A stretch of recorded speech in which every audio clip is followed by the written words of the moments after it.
Hey, what's up, gamers? And well, with the all-new Karate Kid movie Karate Kid Legends set to release end of May this year, which I'm super hyped for, as you can tell. And, well, I grew up watching the original Karate Kid movie, and, well, the sequels, as you know, got worse and worse. And I did enjoy the remake for what it was. I mean, Jackie Chan was awesome, and Jaden Smith was pretty good. But, as we can all agree, nothing beats the original. But this is really interesting to see. I mean, Mr. Han, played by Jackie Chan, and Ralph Macchio playing Daniel LaRusso, both in the same movie. It's like both worlds colliding. Boom! I mean, this should be really fascinating. And yes, I do agree also the Cobra Kai series. I can't forget about that one, which is at its end finally this year. But not to get you off track, I figured, why not review a game that's pretty appropriate for this subject matter, and that is Karate Kid Street Rumble on Nintendo Switch. Also available, of course, on the PlayStation and Xbox consoles as well as Steam. So, is this one a good game? Well, let's wax on and wax off and take a look, shall we? Alright, so upon starting the game, you are greeted with the opening title and 2 save slots. Yeah, not 3, kind of an obscure number for that amount. You put your name in if you want to, and start out on story mode, which is the only option if you started a new game file. Select your character out of 4 of them, and I picked Daniel's son. After all, I am playing the Karate Kid game, right? Select the first level, and you're greeted to a cutscene, or still image cutscene, I should say, that sort of follows the first movie. Yeah, you know, where Daniel and his mom first moved from New Jersey to California. He meets the girl Allie. Wait, not at the beach? That doesn't happen in the movie. Okay, I understand it's a video game. They're going to stretch a few things and take a few liberties. And yes, you could skip these cutscene still image things with some text dialogue. And you start out the level with some more dialogue. And not to worry, it doesn't go on too long. Just press the button as it says to, and you're greeted to a pretty fun, awesome arcade-style beat-em-up game. Yep, that's what this is.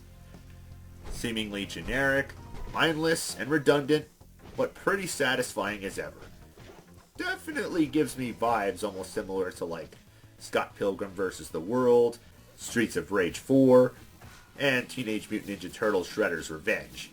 But it's not quite as great as those games. I'll get into that in a little bit. And yes, this also isn't the first game based off the Karate Kid. There actually was a game on the NES based off of the first 2 movies, but I don't think I need to speak of that one. We already have one famous internet sensation who got pissed off at that one, just like everything else he reviewed, and, well, just check out that video if you're curious enough. There is also a game based off the Cobra Kai series, but that's a horse of a different color. Maybe another time. This one, as I said, is just a straight-up beat-em-up game. The punching, the kicking, and all the fighting moves and everything, and the sound effects, it just feels so good and satisfying to beat the shit out of enemies that try to get in your way to take you down. You have a health meter, which of course, if you lose all your health, you lose a life. And you start out with a certain amount, and just like any typical beat-em-up game, there's going to be enemies that you have to fight and take out. And they're not all the same. You have basically average-sized enemies like these. You have bigger, muscular ones, which take a little bit longer to take down, and can really beat the crap out of you if you're not careful. You got these big, overweight-looking ones, which again, can take a little longer to try to defeat. You got ones that carry weapons, like golf clubs and baseball bats, pipe wrenches. You even get ones who jump around like ninjas using what looks like ropes but are actually metal chains like nunchucks. You even get similar enemies who jump and move around really fast using instead ninja staffs. But now I'm kind of jumping the gun because some of these enemies you don't see till levels later on in the game. But the one thing you should also take note of, you do have the basic punch, which, you know, you mash the button and your character punches repeatedly, as well as the jump kick. And while the basic light punch does damage, the regular jump kick doesn't do a whole lot of damage. And you have the so-called grab and throwing move, in which you can grab your enemy and throw them, or before throwing them you can perform one or several punches on them And then, yeah, it's awesome. Yeah, and you can throw them into other enemies, which does damage to them. Yeah, you've seen this before in pretty much any other beat-em-up game. But these are what you call light moves. They don't do a whole lot of damage in comparison to so-called heavy moves. Yeah, now this is where it deals a lot more damage. And you perform these by pressing the X button. And this is on Nintendo Switch, keep in mind. It's obviously not much different on the PlayStation and Xbox.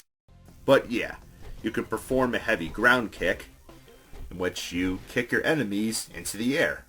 And if you time it right, you can do it repeatedly and keep them flying up in the air. I mean, it's actually hilarious. You're just kicking them up in the air over and over again. If you press forward or backward on the D-pad or analog stick twice and hold it in, your character performs a dash. And you can perform a heavy dashing move like this. Yeah, goes right through them. Ooh, yeah, that's gotta hurt. And not only that, you can perform a heavy jump kick. While you're in the air, you press X, boom, right to the ground.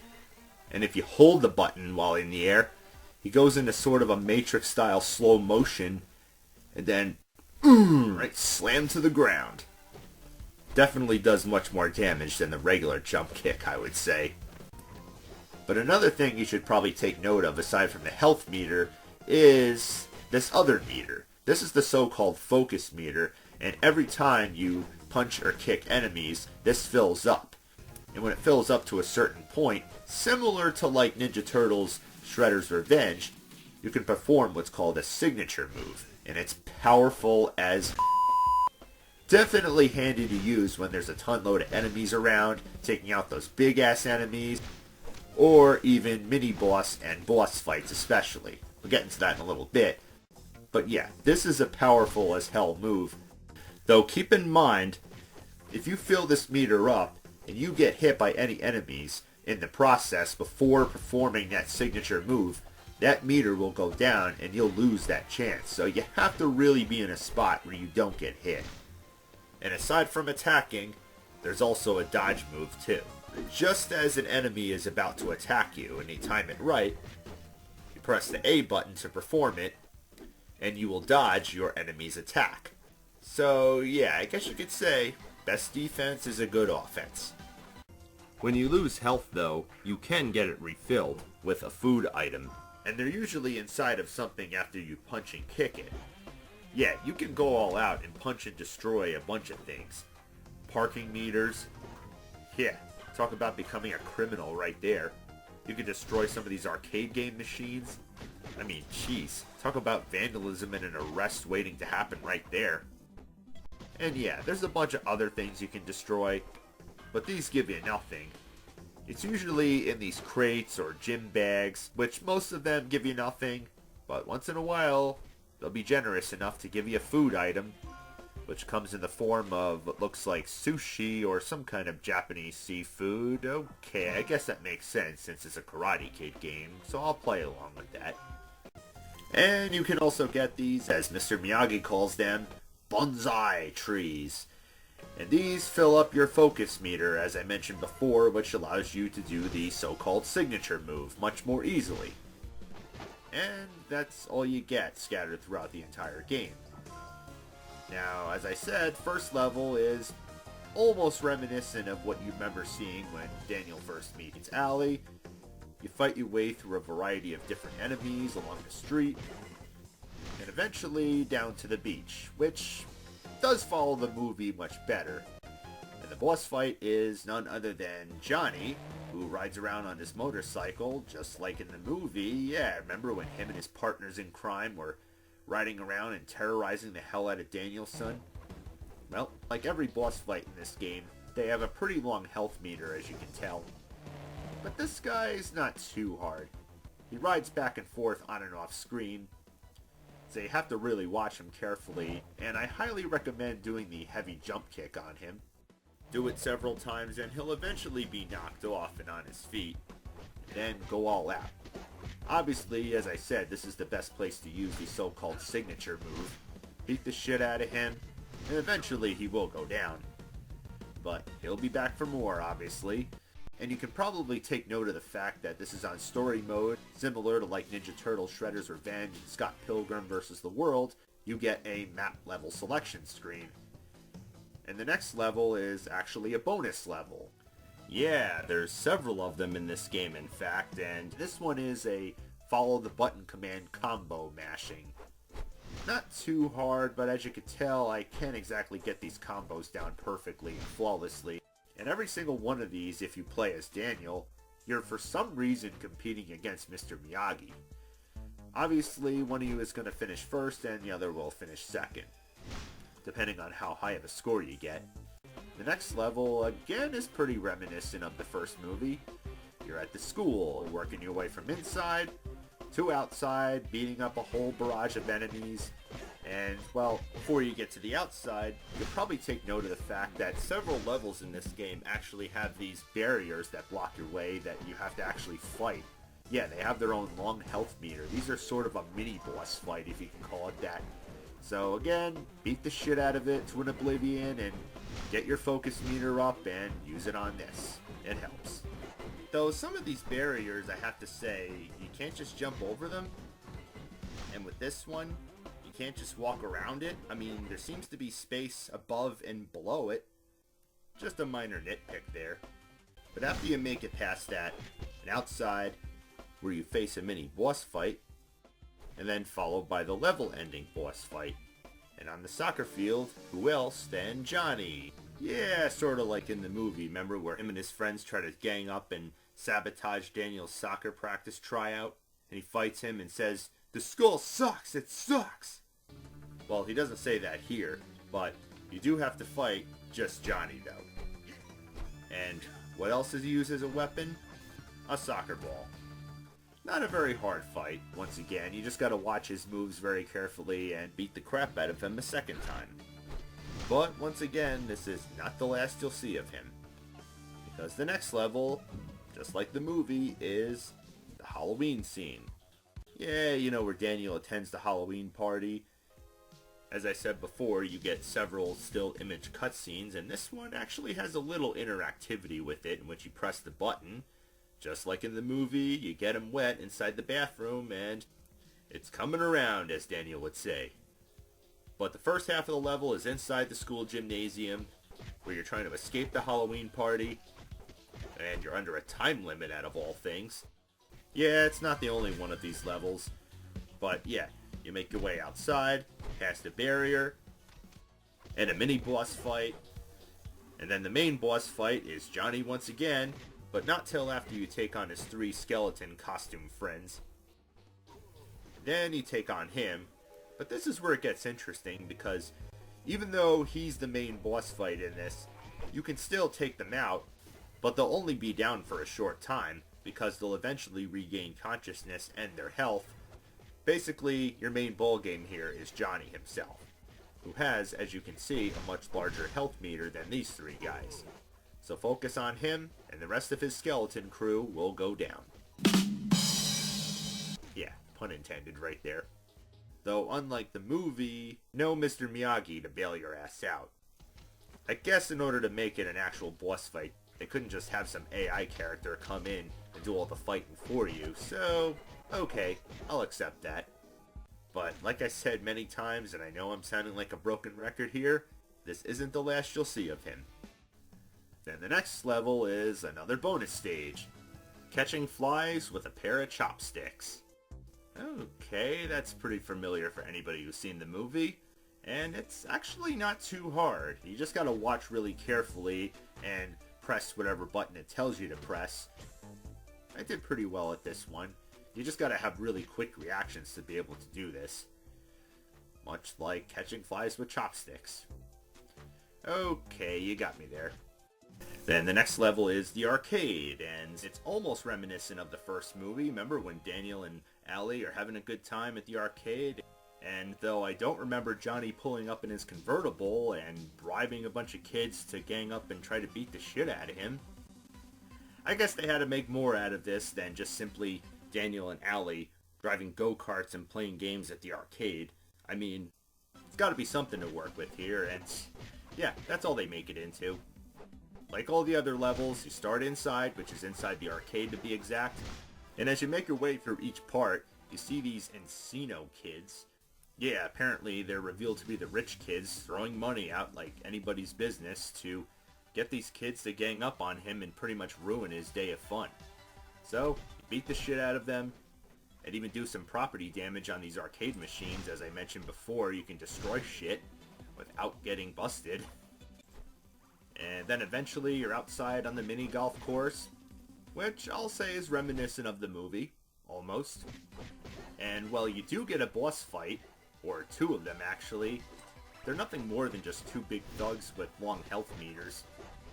You take them down, and then you're greeted by the same Encino kids, along with a bunch of other thugs who look like they're ready to fight you as they surround you, but then they pretty much just flee, leaving that one Encino kid with what looks like, I'm assuming, a briefcase without the money in it. You just take him down with one punch, and that's it. The next level, another bonus stage. This time it's crane training. Again, very reminiscent of the movie. You're on what looks like the beach, I'm assuming, with a gorgeous sunset in the background. This one's all about timing, as it goes a little slow at first, and sometimes it can go fast. It goes back and forth like a piano metronome. Basically, you have to push the button when the thing hits the green at the right time. And thankfully, you don't have to press any specific button that it tells you to. You could either press the X or Y button. Simple enough. I don't think I have to explain much more there. And then the next level is the tournament. That's right. You're greeted, of course, by one of Johnny's friends at the start, with a little bit of dialogue, almost reminiscent of the movie. But before you get into the final tournament, gotta take out some karate masters. Yeah, I guess they had to make it more than just simply the tournament. So you fight a bunch of enemies on the way.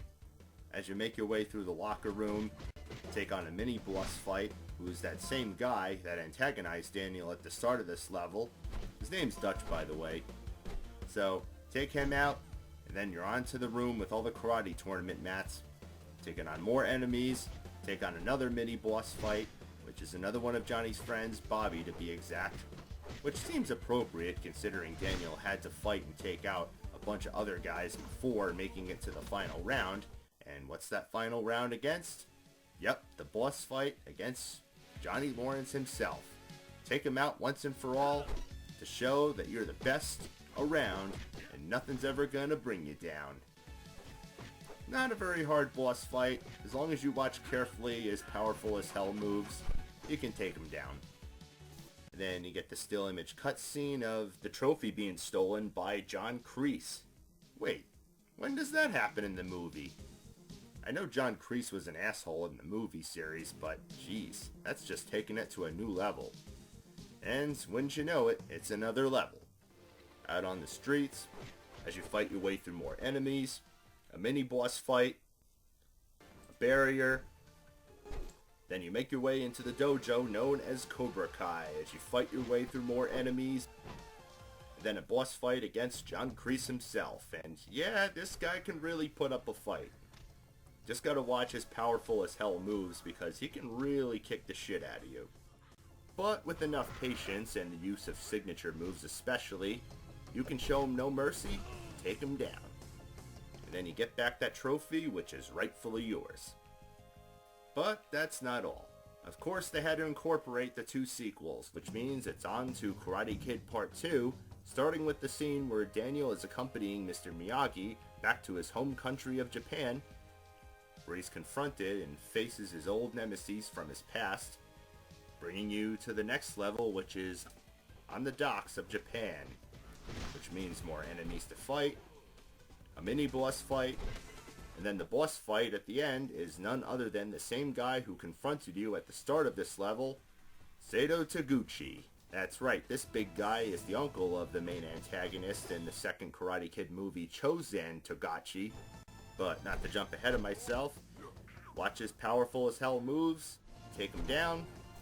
Then the next level is another bonus stage, Drum Technique. This one should seem familiar for any of you who've watched the second movie or played that frustrating as hell Karate Kid game on NES. Basically, it's all about timing. One button to press, the A button to be exact, and you just have to watch this thing swing back and forth and avoid getting hit by it. Just like the crane training, it can go slow and then it can actually pick up some speed. So, not too hard, pretty self-explanatory enough. Then next stage, still in Japan, but off the docks and in more of a rural pagoda village-like setting, and though you do move your way along the water and across wooden bridges and piers, taking on a mini-boss fight, and then finally, the big fight against Chozen himself. And yeah, this guy can really put up a fight and try to kick the shit out of you. Just like in the movie, I mean, it's no surprise he did almost try to murder Daniel. And while he does do some punching and kicking, his most powerful as hell move is when he jumps up in the air and vanishes for a brief moment. And then, boom, performs a lightning powerful ground pound move. Literally, you can see the lightning right here. And you have to make sure you're not within very close range of where he performs this, because you will take damage big time. So need I say much more? Get your focus meter up by punching and kicking him, do whatever. Use those signature moves to your advantage, and show no mercy. Then you're on to, yes, Karate Kid Part 3, yeah. This obviously is not the best in the trilogy, but it does develop a pretty badass villain, Terry Silver, who plays a big part in this movie, as well as the Cobra Kai series, but let's not jump the gun here. You start out in a bonsai tree shop, yeah, like the one that Daniel and Mr. Miyagi are trying to run. A bunch of thugs are sent in by Terry Silver to try to wreck the place. So, you gotta take him down. Name's Dennis, by the way. And it's a mini-boss fight. It's just him until the rest of his partners in crime join in on the fight. You take him down, and then it's outside and on the streets once again. Sort of a slum-looking street this time around. Yeah, you know, the hustle and bustle right here. As you make your way and take out more enemies. A mini-boss fight, this time against Snake. For those of you who are unfamiliar, he's another one of the guys sent to take down Daniel. Get him to enlist into Cobra Kai and into the tournament. All part of Terry Silver's diabolical and manipulative plan. So, you beat him down, take down a barrier, and as you make your way to the end, the final boss in this level is the Vandal. Okay, yeah, that's apparently the name he goes by. Not a very hard boss fight. He's pretty much on the same level as all the Johnny Lawrence fights. You take him down, and then at the end of the level, you're actually greeted by Terry Silver himself, who, as you know, tricks Daniel into joining Cobra Kai, and sure enough, that's actually the next level bonus stage.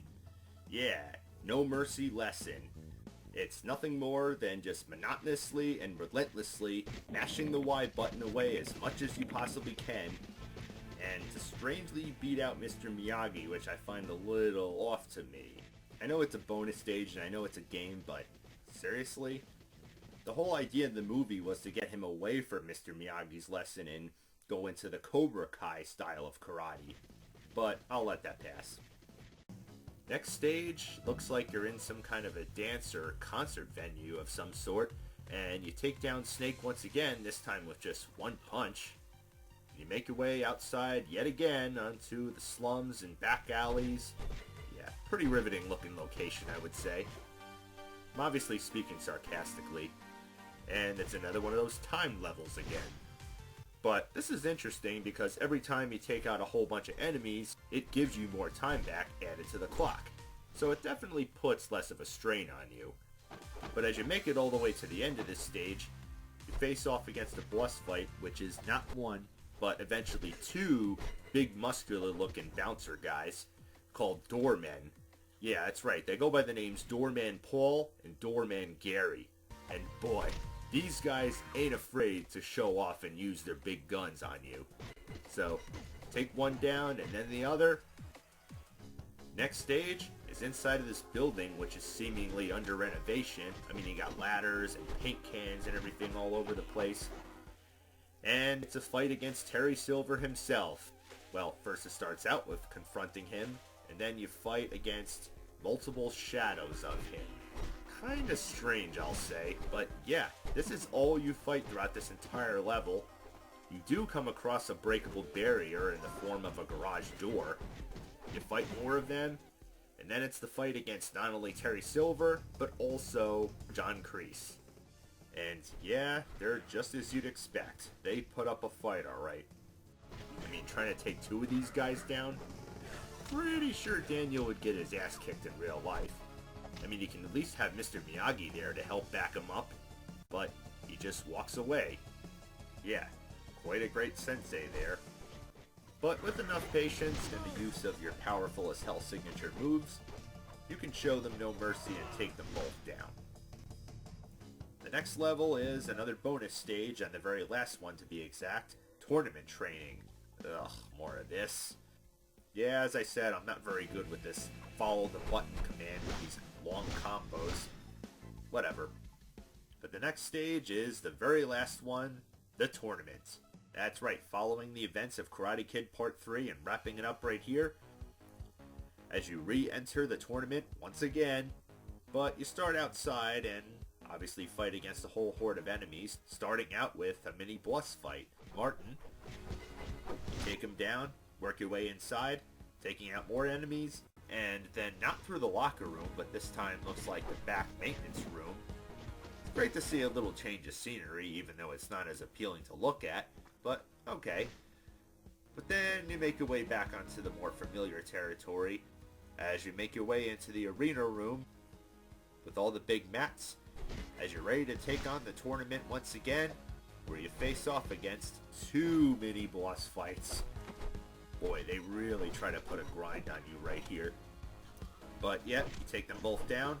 And then another mini boss fight, Bobby this time. Now this is a tournament right here. But yeah, take him down.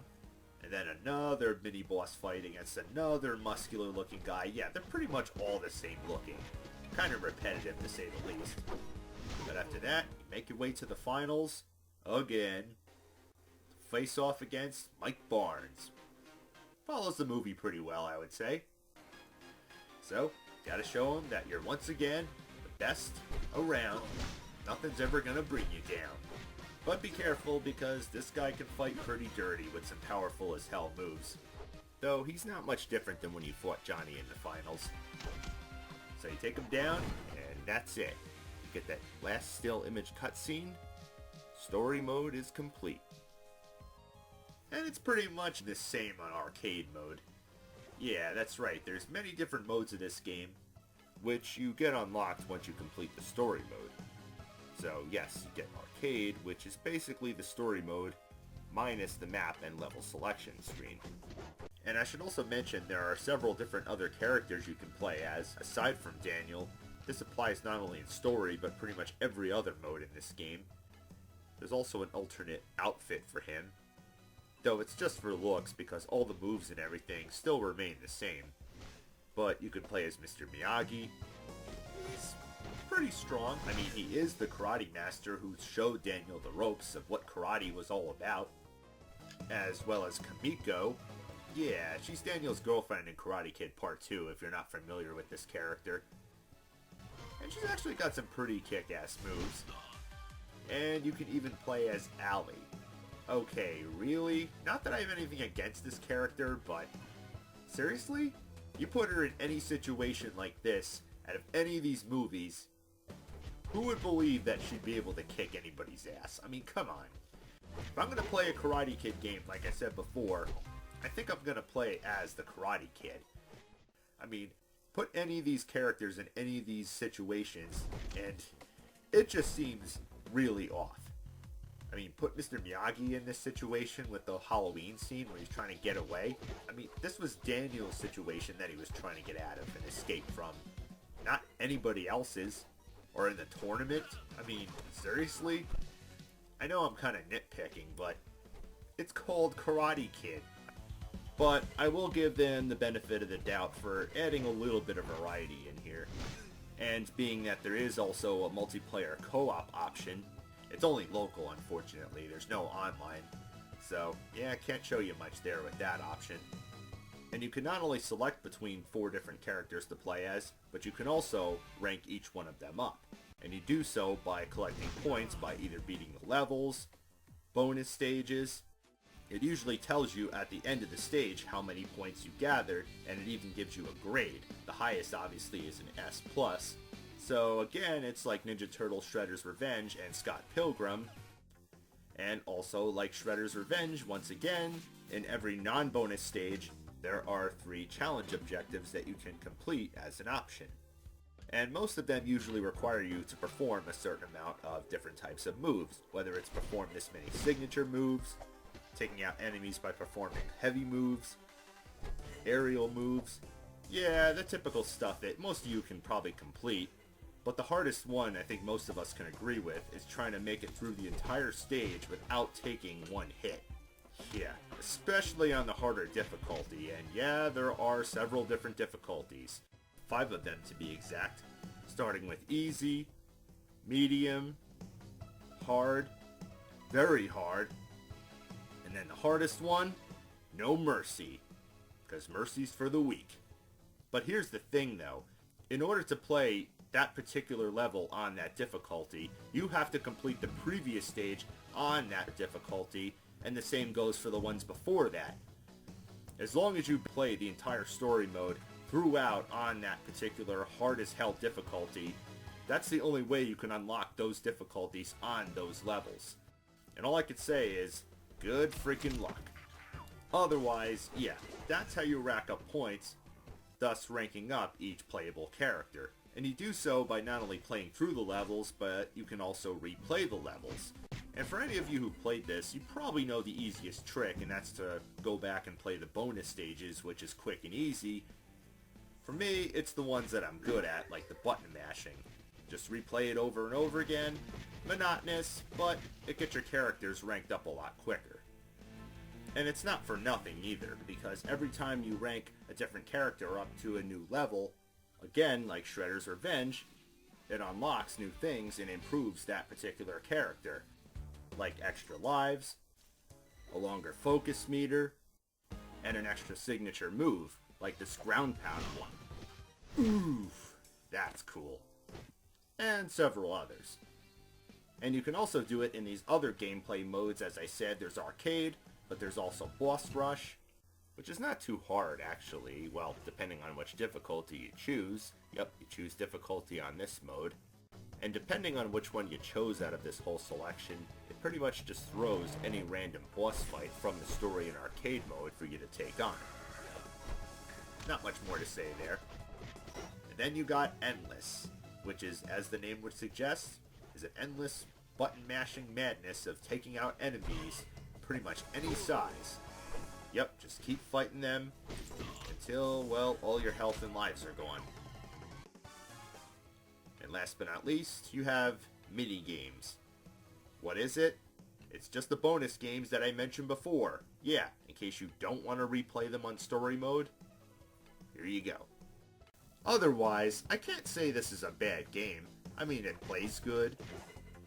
The controls and everything work just fine. The sound effects and music is pretty good, for the most part. It's always fun in these type of beat-em-up games to beat and kick the shit out of enemies. It's just as satisfying as ever.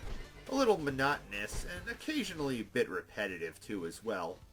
Though lacking the online multiplayer is a bit of a downer for me, especially this day and age. It's a fun game, don't get me wrong, but I can't say it's as great as, like, say, Ninja Turtle Shredder's Revenge. I mean, that game I can come back and play any time. It has a great length, and plenty more variety than this one. Not that I'm trying to diss this one. I mean, the replayability and everything that I mentioned before does give it some reason to come back and keep playing. But let's face it, it's not superb. And I think we can all agree the starting price of this game when it first released was $40. Yeah, definitely not worth that much considering its content and extras and what the game is lacking. I mean, I got it on sale for 20 bucks on Cyber Monday off Amazon, and I think we can all agree that's what they should have been charging from the start, or even less. But if you're a fan of this trilogy and you're looking for the best game based off of it, then I'd say go for this one. A pretty decent beat-em-up game to pass a little bit of time, whether you're playing alone or playing alongside friends locally. And of course, being that it's on the Nintendo Switch, you can also take it on the go. So, my final verdict is just a plain two-wheeler emotes up. It may not be the best beat-em-up game compared to the ones that I've reviewed in the past before, but out of all the Karate Kid video games, this one is, as you would call it, the best around.